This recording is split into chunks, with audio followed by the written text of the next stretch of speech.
आप कह रहे हैं खानदान अनेक है, आपकी बात मान ली, खानदान अनेक है, लेकिन उनका एजेंडा एक है कि इस बार किसी कीमत पर मोदी ना आए। क्या करिएगा? देखिए, उनका एजेंडा बिल्कुल हो सकता है। क्या है कि परिवार कह रहा है कि हम मोदी को हटाएंगे, पब्लिक कह रही है मोदी को लाएंगे। अब दिक्कत यह है कि पब्लिक की बात देश मानेगा या परिवार की मानेगा। तो अब ये पब्लिक वर्सेस परिवार होने वाला है। जी जी। अलवी साहब, एक इसमें मैं सवाल जोड़ रहा हूं। केसी वेणुगोपाल नाराज हो गए कपिल सिब्बल के वहां आने से, और फिर बीच बचाव राहुल गांधी ने करा, लोगों पर सहमति बन नहीं पाई, संयोजक बना नहीं पाए, कमेटी जरूर एक बना दी है। क्या आपको लगता नहीं है बड़े सारे विरोधाभास हैं? देखिए, नहीं, इसमें कोई विरोधाभास नहीं है। अब हम लोग यहाँ एक प्रोग्राम कर रहे हैं, अगर बगैर बुलाए कोई आएगा तो आप क्या करेंगे? आप कहेंगे ना भाई मीटिंग हो जाए उसके बाद बात करेंगे। तो कपिल सिब्बल बेकार बुलाए पहुंच गए और बिना बुलाए मेहमान। और दूसरी बात मैं ये कहूंगा आपसे कि ऐसा नहीं है कि अपोजिशन पहली बार इकट्ठा हो रहा है। जी, 77 में भी इकट्ठा हुआ था, जनसंघ ने तो अपने आप को मर्ज कर दिया था। आपको याद होगा, मुरारजी देसाई, चौधरी चरण सिंह, अटल जी, अडवाणी साहब, सबने मिलकर एक पार्टी बना ली थी, एक साथ मिलकर चुनाव लड़ा था। और जब वाजपेयी जी प्रधानमंत्री बने तो 28 पार्टीज की सरकार थी, एक दो पार्टी की नहीं थी, 28 पार्टीज की सरकार थी जिसके प्रधानमंत्री अटल जी थे। तो ये कोई पहली बार नहीं, पर उनके नेता अटल जी थे तभी सरकार चल भी पाई। देखिए, इस बार नेता नहीं है। देखिए, ये जो आपका सवाल है, ये अपोजिशन भारतीय जनता पार्टी और मीडिया उठा रहा है कि उनका कोई लीडर नहीं है। देश का प्रधानमंत्री कौन होगा जब पार्लियामेंट के मेंबर चुन के आएंगे तो ये भी तय हो जाएगा। आपसे मैं एक सवाल करता हूं जी। अटल जी प्रधानमंत्री थे, चुनाव हुआ 2004 का, अपोजिशन का प्रधानमंत्री का नाम कौन सा था? कोई नहीं था। आपने सोचा भी नहीं होगा कि डॉक्टर मनमोहन सिंह देश के प्रधानमंत्री बन जाएंगे, किसी ने नहीं सोचा। 10 साल प्रधानमंत्री रहे। ये अहमियत नहीं रखता है कौन प्रधानमंत्री होगा, ये तो बीजेपी उठाती है कि हमारे पास मोदी है। देश आप को तो अधिकार कौन है? देश को तो अधिकार है, जिन 145 करोड़ लोगों की आप बात करें तो उनको तो अधिकार है कि मोदी के सामने कौन होगा। मोदी के सामने अखिलेश होंगे, अरविंद केजरीवाल होंगे, उद्धव ठाकरे होंगे, ममता बनर्जी होंगी, राहुल गांधी होंगे, मल्लिकार्जुन खड़गे होंगे या राशिद अलवी होंगे। देखिए, जनता कोई ये सवाल नहीं कर रही है, तो मीडिया सवाल कर रहा है। जनता कहां पूछ रही है? जनता को तो आपने इस हालत में कर दिया है कि उसे खाने के लिए रोटी नहीं है, वो तो भूखे पेट हैं। कहां की बात कर रहे हैं आपके? जनता पूछ रही है। महंगाई आसमान छू रही है। पेट्रोल डीजल की कीमत आपने 100 रुपए कर दी है। और जब पूछा जाता है बीजेपी से, उन्हीं नेताओं से जो डीजल पेट्रोल की कीमत बढ़ती थी तो शोर मचाते थे, आज सब खामोश बैठे हैं। जी जी। अंतरराष्ट्रीय, ये बगल वाले शोर बहुत मचाते थे, डेली प्रदर्शन करते थे, ये नकवी जी भी करते थे। देखिए, अपनी पार्टी को रिप्रेजेंट कर रहा है, मैं किसी को जाती तौर पे नहीं कहूंगा। सवाल ही मैंने तो देखिए, कहते हैं अंतरराष्ट्रीय बाजार के अंदर कीमतें बढ़ रही हैं। अंतरराष्ट्रीय बाजार में आज ये बच्चे बैठे हैं, इंटरनेट पे देख लें, $80 पर बैरल क्रूड ऑयल की कीमत है। आज भी देख लें, $80 के आप रुपए बना लीजिएगा मल्टीप्लाई करके, और एक बैरल में 159 लीटर तेल होता है, डिवाइड कर दीजिए, 40 रुपए आएगा। देखिए, एक मिनट नकवी भाई, 40 रुपए आएगा।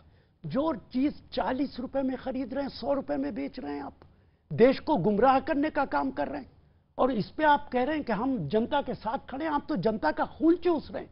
ओके, जनता का खून चूस रहे हैं, जनता भूखों मर रही है। जवाब देखिए, यूनिटी इन डाइवर्सिटी तो होता है, लेकिन यूनिटी इन डिप्रेशन नहीं होता। अब डिप्रेशन में तो सेपरेशन होता है, इससे ज्यादा कुछ नहीं होता है। मैं एक, जो आपने कहा कि एकता हुई है, पहली भी हुई है, हाँ बिल्कुल हुई है। मैं तो अभी लेटेस्ट बता रहा हूँ, 2018 में भी एकता हुई थी, और हैदराबाद में या कहाँ मीटिंग हो रही थी और हाथ उठा उठा कर रहे थे, आवाज दो हम एक हैं। बेंगलुरु में कहीं हुई थी, आवाज दो हम एक हैं। और उसके बाद जिन्होंने मीटिंग ऑर्गेनाइज की वही इस मीटिंग से गायब हैं। और उसके बाद उन्होंने कहा था कि अब 2019 के चुनाव में हम मोदी जी को जो है वो सबक सिखाएंगे और मोदी जी को हटाएंगे। अब क्या हुआ था, 2014 में मोदी जी को 82-83 सीट मिली थी जी। फिर 2019 में जो है वो एनडीए को जो है वो 337 सीटें, और बीजेपी को अकेले 333 सीटें आ गई, 303 सीटें आ गई। तो ये जो अभी गलतफहमी है, मुझे लगता है गलत, लेकिन इस बार वो 303 ना आए, आप 200 से नीचे आ जाए, वही तो खेल खेल रहे हैं। इसीलिए हम कह रहे हैं कोई ये जो है वो वहां बैठ करके इस जुगाड़ के जमघट से जो है वो जनादेश के पनघट में नहीं पहुंचाया था। जुगाड़ का जमघट, जुगाड़ का जमघट, जनादेश का पनघट जो है वो नहीं पहुंचाता। जुगाड़ का जमघट एक बहुत कठिन है डगर पनघट की। ओके, जुगाड़ का जमघट है और डगर जो है वो बड़ी कठिन है पनघट की। देखिए एक लाइन में जवाब। देखिए, एक तो जो मुद्दा मैंने उठाया महंगाई का, उसका कोई जवाब नहीं दिया।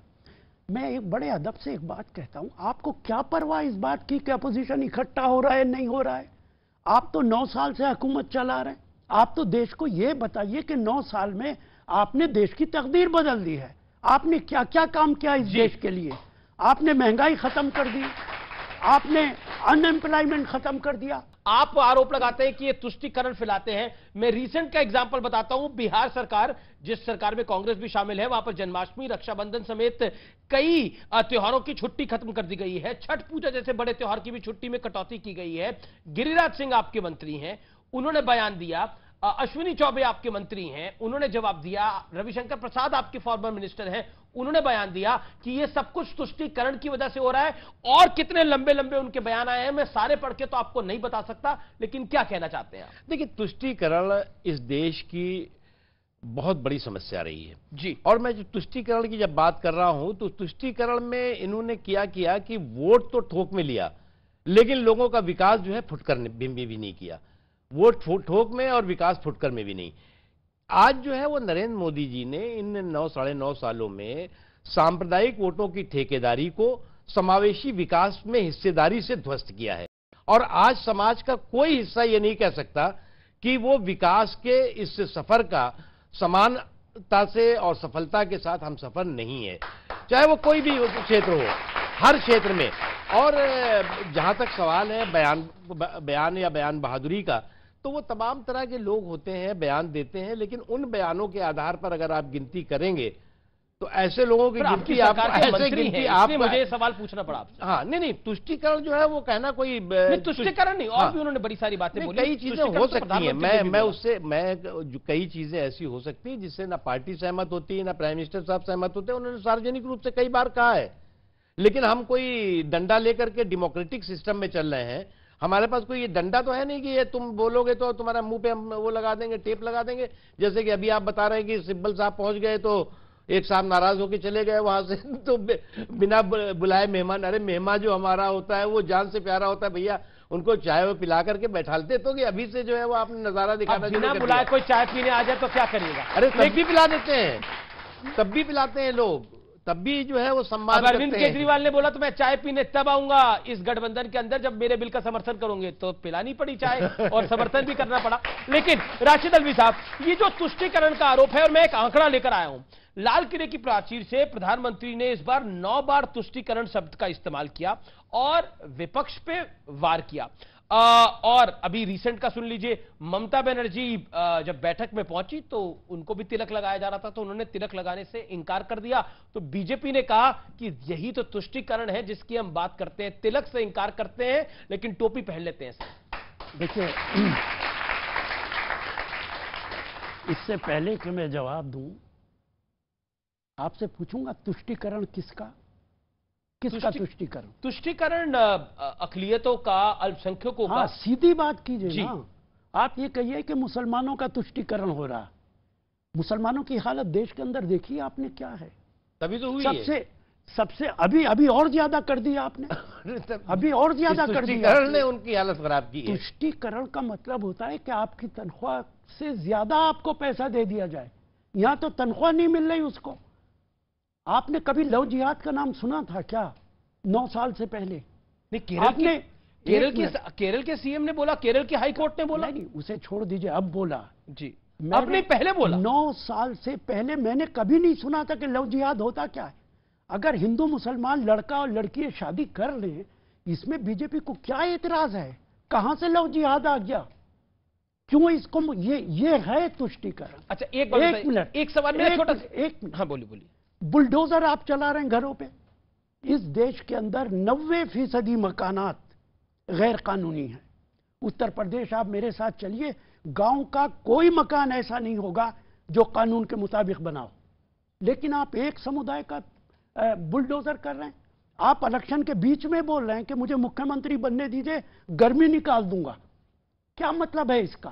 क्या मुख्यमंत्री को यह शोभा देता है कि आप चुनाव के बीच कहें?